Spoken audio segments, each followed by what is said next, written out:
Assalamu alaikum. Haray mi yuri kem fop la lista do jam. Allah taw hare do jam. Mi tol kem naatu do ka live wo naatu do ka live. Yo sendi tangi yewtere ndey. Berde mum be dupi kala mantina dupu do mi tol kem mi jejema gentoro de lan hakkil wona ko faamudo wona ko andudon. En yewte do fi neddo goto hande en ebbindirtam hay e goto en yewte dum fi makko yewten andine jama on ko homboni on biddo gorko yewten jama no sikodo ko sama kala jokka sama kala lanni fiu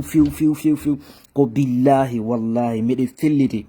mi selali wolugal ka hala mede andi nutro kala hikkitoto e mamadi dumbuya ko wallahi mede andi ko président Cellou Dalein mamo président Cellou Dalein wi an hikkano no mais hikkaon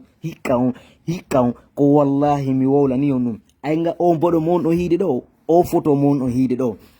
maadi to de nyalande do hande ko wonbe e mudum do hande ko tawta ko vendredi 21 novembre 2025 ko tawta hitande ko lannode mayre wonde do ni mi serali worugol ko min ko wolle ko billahi nafsi biyadi Cellou Dalein Diallo ko kanko ni prochain président de la république ko kanko ni président kanko ni prochain président de la république si Allahu lanno jabi bonɗo wata sakkade ɗum moƴƴuɗo wata sakkade ɗum moƴƴere ni ko tawta Allah yeɗi alaggi Cellou Dalein darja mawlanaɗo mo yeɗali guinejo hay e goto depuis laggine wiya laggine yaltinane lan neɗɗo goto eɓɓotoɗo e Cellou Dalein yaltinane lan neɗɗo goto Cellou Dalein si nano wawere muññare makko ne yurmede makko ne fi angal wata tun wata ƴiƴan ɓiɓɓe leydi ndi hibbu sina ɗum Cellou Dalein ko nde wotere waɗeteno ko metti wattata no few imo mari dole ɗin fou imo mari capacité ji ɗin fof mo mari relation ji ɗin fof mais si yeehi Cellou Dalein acci guerre ɓutti 2010 ko tawata 28 septembre 2009 pardon on hii himɓe waraɓe ɓe himɓe hirsaɓe himɓe fellaɓe himɓe waɗaɓe piiji ɗin fop muɗum hara ko tawano ko nun ko hara nun ko janvier février 2007 ɗum no haaletake fe muɗum Cellou Dalein ko adejo marɗo wonki le Sékou Touré ko wari ɗo fop Sékou Touré e wargol mo Cellou Dalein ari yiwi wonkiji ɓeɗo ɗin naafide si o faala kalamu ngo ko ƴiƴan guineɓe ɓen ɓiɓɓe leydi ndi ko tawata o yiɗa ɓiɓɓe leydi ndi warire no warira o ko ɗum waɗi ha Cellou Dalein yaafi 2010 2015 fop fellutono Cellou Dalein yafutano ko ɗon mais ɓe daari ɓe wi yimɓe wonaɓe ɓen fellede yimɓe wonaɓe ɓen felle daari 2018 yimɓe wona ɗo no ɓe fellade ko tawata non constitution ko deux mandats autorisant jon non ɓe fellitono ko 2020 par ce que fop ino wata yawe vote jiɗin waɗano fiyo Cellou Dalein yaha woɓɓe ini wata yehe yaha laati tay ko ma Cellou Dalein yaha président Cellou Dalein ɓay ɓe yeeyi ɗum on fop mawɗo e ɗon andi c'est lui qui est le vainqueur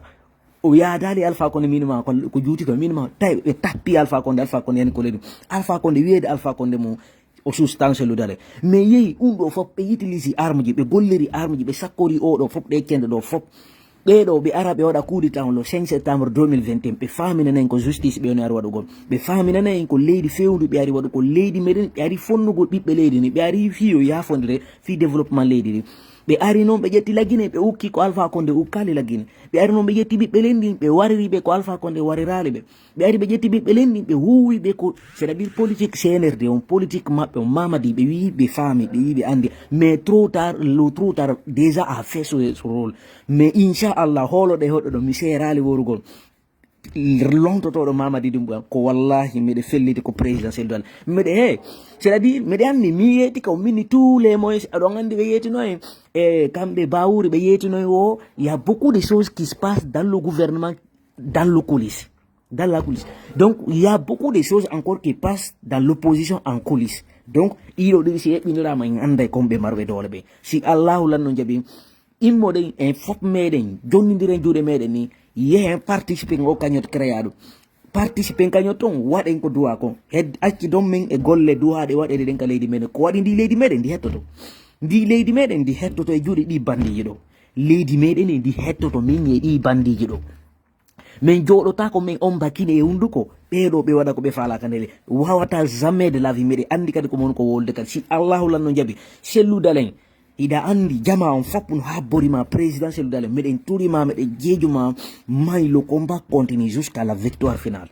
miɗe andi noon yurmede maɗa nde moƴƴere maɗa nde ko tawata a yurmike ɓiɓɓe leydi ndi fi wata ɓe ware o yi hande ɗum noon no artude hoore mum ɓe liɓi galle moɗon nayi ɓe waɗi ɗiɗo piiji fof yiɗon accande ɓe tun yarangol ɓe fi hakkille mais comme ils ont vu notre patience a été prise pour de la faiblesse. Donc maintenant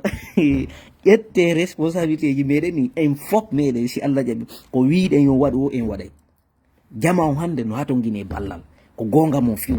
miɗe andi ɗum noon on wowlitike c'est vrai meɗen tawti on donc minen kadi meɗen souteni on e ɓaawo gonga moɗon gon kadi ha yande laaɓi ɗon meɗen yiiɗi on yarli meɗen iwtore kadi ɓaawo moɗon. Donc minen si allahu lanno jaɓi min ala liderjo goo min ala lanɗo goo ko heɓuɗon kon goto heɓale e nder leydi ndi ko heɓuɗon kon goto heɓale ni siko teddungal siko laamu piiji ɗin fop Allah okki on minen meɗen iwtore ɓaawo mon fino fonniron ɓiɓɓe leydi nin fino fonniro leydi meɗen ndi waɗon leydi meɗen leydi nunɗudi leydi fewndi meɗen tori on yon wakkilo en fop meɗen minen do meɗen iwtori ɓaawo mon par ce que meɗen andi kon aademɓe fewɓe aademɓe nunɗuɓe aademɓe yurmeteɓe meɗen tori Allah yo Allah président du modèle yaltu ka prison ko tawata ɓe nangimo e hoore toñe ɗo si allahu lanno jaɓi mais meɗe felliti si allahu lanno jaɓi Allah yaltinemo e dow jam moƴƴere hara kadi mo wuuri selli ɓe famale hay fus senirde ɓe famale hay fus ɓe anda ko probléme ɓe ko bendira ɓiɓe on juude muɗum ɗo ko ɗum mais wi keɓe sikkude ko sama kala mene men joɗota ko min suto ɗum ɗo haray noon ɓe jama on foppu yo woni ko préparé soode ñameteji mon naden kadi par ce que ɓe hollay on ɗo kuuɗe ko tawata senirde no programme oɗo won guereji nder ndi leydi ɗi guereji maɓɓe ɗi ɓe heɓɓi waɗugo ka nder leydi ɗo on fop moɗon on hiyay ɗi andon wawi ɗiɗo wona kamɓe tun ɗi lorlata ɗi lorla e ɓiɓɓe leydi ndi fop wi ke no hiɓe lorrude ɓiɓɓe leydi ndi fof joɗoɗe ɗo sikkon ko sama kala jamala guine mi tori komi jeeji on immoɗen en fop meɗen jonnodiren juuɗe meɗen ko ma Cellou Dalein laamu immoɗen daroɗen daritoɗen immoɗen jonnideren juuɗe meɗen ko ma président Cellou Dalein ma président di modèle laamu ka leydi meɗen donc ɓeɗo ɗiɗo en alawa ɓeɗo jonnidiren juuɗe meɗen en kisan immoɗe ko ɗum waɗi mi yetike on minni si tawi ɗamari ɗimmojo waaliɗo fini waaliɗo findimo innamo yimmo wono King Lamzoɗo si tawi ɗamari ɗimmoɓe waali ɓe tako maɗo findi nayli en ɓe yimmo ɓe gento moƴƴa ɓe fama yoɓe immo ɓe yaltina ɓe mema jiifaji maɓɓe ɗi yaltine en fop meɗen jonndiren juuɗe meɗen ni fino leydi meɗen ndi hettora ko ɗo woni solution meɗen on waten accu ha laawo si heɓɓinoɗen waten accu ha bone on hewtayi si heɓɓinanoɗen bone on ko o sayi ɗon marɗen droit ko o sayi ɗon marɗen ko waɗen min noon miɗe andi goɗɗo watalan convaincre goɗɗo watalan yewtude piiji won toon woɗɗo watalan wowlinde min miɗe andi leader jon ko président Cellou Dalein donc si allahu lan noon jaɓi kadi min iwtore ɓaawo maɓɓe min suutenayi ɓe kadi cenɗe ɗen fof fino ɓe ardorandi leydi meɗen Cellou Dalein ko on woni lanɗo amin ko heɓuɗon ko ndaare to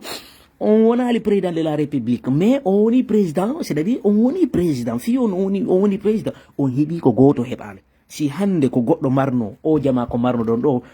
o c'est à dire o waɗatano kankadi piiji go on ton no ardira ko lam o ndaara e jama on par ce que ko enen jogiti ko bonata ko o ndaara e ɗum o yiwa wonkiji yimɓe ɓen o yiwa ɗum noon fof ko tawata onon on préféri galle moɗon yo liɓe ko tawata fiwata ɓiɓɓe guineɓe ɓen warire ni tun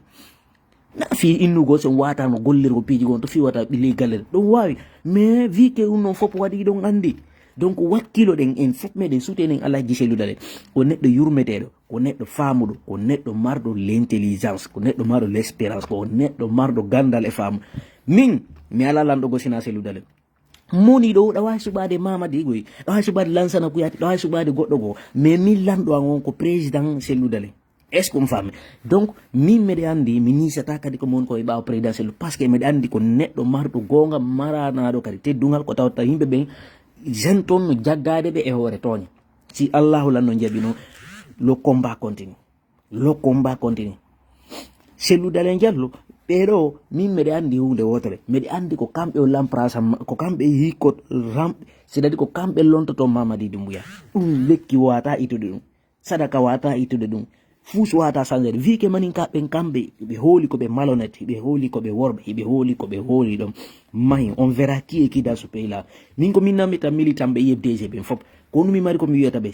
immoɗen en fof meɗen daroɗen daditoɗen jonnidiren juuɗe meɗen wata goto découragé wata goto hulo heƴe ka cuuɗi moɗon heƴe ɓawo alaji Cellou Dalein heƴe ɓawo parti meɗen UFDG en laamoto ndi leydi meɗen si tawi ko ɗum Allah yimiri en laamoto ndi leydi kadi jam wala ñalla kadi en golla e ndi leydi meɗen en waɗa ndi leydi meɗen leydi fewndi leydi nunɗundi leydi ko tawta guineɓe ɓen fof wuura e ndi leydi ko tawta fannamantina ɓe bonna arabiula holoɗe ɗum hoɗɗo ɗum si allahu lanno jaaɓi wota goto découragé vraiment jama fof no ɓittigo ɓe nanno waɗireni waɗitireni c'est vrai meɗen andi ɗum noon fof wone cool wone calme jonnidire juuɗe meɗen meme ko duwaɗo noon memude yaltino jawle moɗon en jonnidiren juuɗe meɗen en eɓɓinoɗen osay ɗo Cellou Dalein ko oɗo marɗen hande ɗe suti président di modèle no nanga e hoore toñi ɓe sukkiɓe e hoore toñi ko tawta noon président di modèle o yenna goɗɗo o piya goɗɗo o tappa goɗɗo maayi o viola loi ko discours ji makko ɗe fof ko discours politicien woni wadde donc ɗum ɗo tawi wawata heƴude e maɓɓe tawi ko ɓe ma ɓe nanga mo ɓe nangiri mo fiyonu par ce que ko pullo ka jonnoyiɗen suti hande ɗo fayamili mon ko tawata ɗum fayamili mon foppo nande hande docteur fayamili mon yewtoreji makko ɗi onni yewtude hande onno hino lagine toon mais oɗo fiyonno oɗo ɓayi oɗo na pullo Fouta ɓe nangali oɗo ɓe kidnapi ɓe jogiti ɓe acci onno no fiyonno on famale géopolitique maɓɓe est ce que oɗo o ala koko Aliou Ba onno kon yewtude ko ɗum oɗo kadi docteur Faya wonno yewtude mais vi que ko président Aliou Ba ɓe monani par ce que ko pullo ɓe nangimo ɓe sokkimo e ngo kaso jam wali ñalli kono akede patron ɓe no yaade udita boutique aji mum waɗoɓe business no yaade waɗoɓe intellectuel ɓe no yaade waɗa almami ɓe no jooɗi ɓe sutidi kuddiɗo no yaade hoore ɓiɓɓe lendi ɓe ala wajade lamɓe ɓe ɓe ala wajade politique hay e goto ɓe jokkitor dina maɓɓe si tawi ko ni dina l'islam yamiri on tawi koyon toñe fankon e hoore ɗen toñe jooɗoɗe ɗo ono e gande moɗon en sikkon jama o yahay ɗaɓɓiram feereji gonto waton yeetode waton immo yeetoɗon dandon ɓiɓɓe leydi ko tawta son immi ko haalaji moɗon ni bayanaji moɗon ni nafotirte waton fanku accon ndi kuddiɗo no yaade hoore ɓiɓɓe leydi donc si tawi on faami moƴƴa kon jagguɓe woni jaggade président Aliou Ba kon jagguɓe woni jaggade président Cellou Dalein kon jagguɓe woni jaggade président Sadio Barry so daari ɓeɗo ɓe cadre ɓe meɗen ɗo tato ko ɓeɗo ɓe woni sakkade cende ɗen fof fiwata ɓe ardo kala mais ɗum ɗo wawata marsude ɗum ɗo wawata marsude si allahu lanno jaaɓi golleji ɗin fof gollete mais koma alaji Cellou Dalein laamo lagine ɓe laamoto hay so ko manda goto ɓe jonna président Aliou Ba ɗum noon hoolode ɗum hoɗɗon donc jonnidire juuɗe meɗen en fof meɗen wata goto huulu wata goto ƴeeƴo